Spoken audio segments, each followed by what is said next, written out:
La preocupación está centrada ahora en las nuevas cepas, la cepa de Reino Unido, la cepa de Manaos. Ya se detectó que una persona falleció precisamente por la variante brasilera y esto genera inquietud precisamente en el marco de un plan de vacunación que se está desarrollando. Estamos con Mariano Pérez Filgueira, virólogo, integrante de la Sociedad Argentina de Virología. Mariano, ¿cómo le va? ¿Cómo le va, doctor? Bienvenido. Muchas gracias. Bueno, lógicamente, hablábamos antes de comenzar esta charla, este reportaje. Lógicamente hay preocupación por el ingreso de estas nuevas cepas, donde se tiene muy poco conocimiento, esta es la verdad, ¿no? Se está investigando, se está poniendo énfasis en estas cepas, pero la información que se tiene es mínima. Sí, en principio son variantes, sí, no son cepas, bien. O sea, no tienen un grado de diferenciación tal como para catalogárselas como cepas, pero sí, son variantes que presentan algún tipo de diferencia en cuanto al comportamiento, en algunos casos cómo se transmiten, ¿sí? La variante británica, en su momento la del Reino Unido, se verificó finalmente que sí se transmite con mayor facilidad que otras y que genera casos más graves de la enfermedad. En el caso de las variantes que ustedes mencionaron, la de Manaos, por ejemplo, es una variante que es predominante en Brasil, lo cual, bueno, puede dar un indicio de que podría ser más transmisible. Pero por otro lado hay que tener en cuenta que en este tipo de evaluaciones también tiene que ver el comportamiento de la gente y las directivas a nivel salud, digamos. Sabemos que Brasil no es un ejemplo en ese sentido, claro. Con lo cual ahí ya es más difícil de discriminar estas dos cosas. Dicho esto, en Argentina están ingresando principalmente a través de la gente que viene de afuera por turismo. Y bueno, muchas veces los lugares donde adquieren estas variantes no son siempre tan evidentes. Digamos, el caso claro. del muchacho este de Córdoba que venía de Suiza, aparentemente lo tendría que haber adquirido en una parada del avión en San Pablo o en el viaje. El tema que llegó acá y después tuvo una cantidad de contactos estrechos muy numerosos. Entonces, esto te refuerza un poco el tema que es muy difícil hacer el control, pero que de ninguna manera se puede dejar sin control esto, ¿no? Ahora, ¿por dónde pasarían los controles? Porque, bueno, el tema de los viajes al exterior, sabemos que ya hay restricciones, se está hablando de algunas restricciones horarias para reducir la circulación. Desde ya. Sí, hay distintos instrumentos.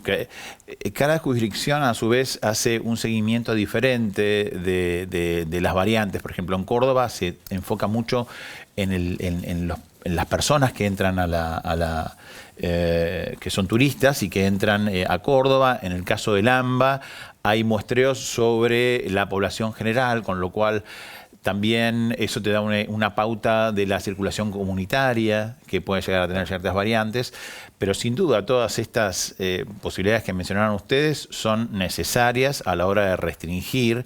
Yo no creo que sea posible evitar por completo, pero sí restringir, y no es una cosa menor, restringir el ingreso de variantes, y la cantidad de gente que ingresa con variantes nuevas no es lo mismo que entre 1, que entre 100, que entre 1000. Claro, obvio. Entonces es muy importante tener el foco en esto. Lo que decían al principio también respecto de qué es lo que no se sabe. Bueno, hay algunas cosas que se saben y otras que no, respecto a la eficiencia de las vacunas con estas variantes. Bueno, esa es otra inquietud, ¿no? Si es necesario o reforzar las dosis o una variante también de las vacunas para estas variantes del coronavirus. Sí, son cosas que se van desarrollando. Las nuevas variantes de vacunas no son cosas que vayan a pasar en lo inmediato. O sea, nosotros tenemos que responder con los instrumentos que tenemos hoy. Lo que se sabe es que hay reducción en la capacidad neutralizante in vitro de estas nuevas variantes con respecto a gente que se vacunó con las vacunas que hay ahora aprobadas o gente que se infectó, o sea, convalecientes. Ese grado de reducción de la neutralización puede ser desde muy leve, como en el caso de la variante del Reino Unido, que es muy leve lo que disminuye, la de Sudáfrica, que no está detectada en Argentina, La de Sudáfrica, por ejemplo, tiene una disminución algo mayor de la capacidad neutralizante. Esto quiere decir que las vacunas funcionarían un poco peor, ¿sí? Ahora... ¿Cómo funcionarían un poco peor? En este caso es así.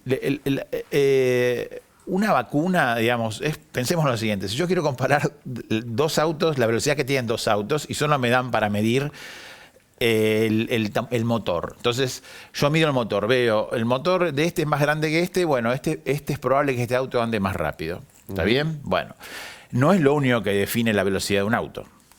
Entonces, en las vacunas, la capacidad neutralizante no es lo único que define la eficacia de la vacuna.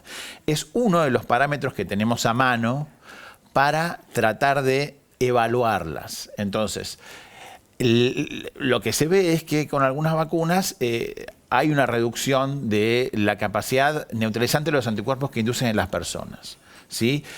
Eso luego hay que ver qué pasa en las personas, porque la vacuna no es lo único que hace generar anticuerpos neutralizantes, genera muchos otros procesos. Y por lo tanto, en conjunto, puede ser que el efecto no se vea muy disminuido, ¿sí? O sea, que las evaluaciones que se hacen en el laboratorio nos dan una pauta. ¿Sirve? Sí, sirve. ¿Es absoluto esa información? No necesariamente, ¿sí? Ahora, la reflexión final me parece que es, en principio se sabe poco de estas variantes del coronavirus, con lo que uno interpreta que al margen de las decisiones que tomen los gobiernos hay que seguir cuidándose con las mismas medidas preventivas. Digo esto porque alguna persona probablemente está vacunada y dice, bueno, yo estoy vacunada, entonces ya puedo empezar a relajarme. Empieza a relajarse, y ese relajamiento contagia, doctor, y usted sí. lo sabe mejor que todos nosotros, Claro. ¿verdad? Sí. El relajamiento de una persona vacunada contagia, y el relajamiento de una persona que no está vacunada también contagia. Sí, Los sí. cuidados que se tienen no son los mismos que teníamos hace 10 meses atrás. No, Esta es una realidad, lamentablemente, ¿no? Sí, sí. Y aunque no hubiera variantes, las vacunas se comportan diferentes en cada persona. Claro. Los encuentros que tienen las personas con los virus no es igual. Exacto. No es lo mismo que te encuentren con una partícula que con 1 kilo de virus. Con lo cual, no podés asegurar. O sea, vos sacás promedios, pero nunca podés asegurar por completo que una vacuna va a actuar en forma perfecta o como vos estimaste en laboratorio. Gracias, doctor, por venir a esta segunda edición de Noticias. Muy amable. Por favor, gracias a usted.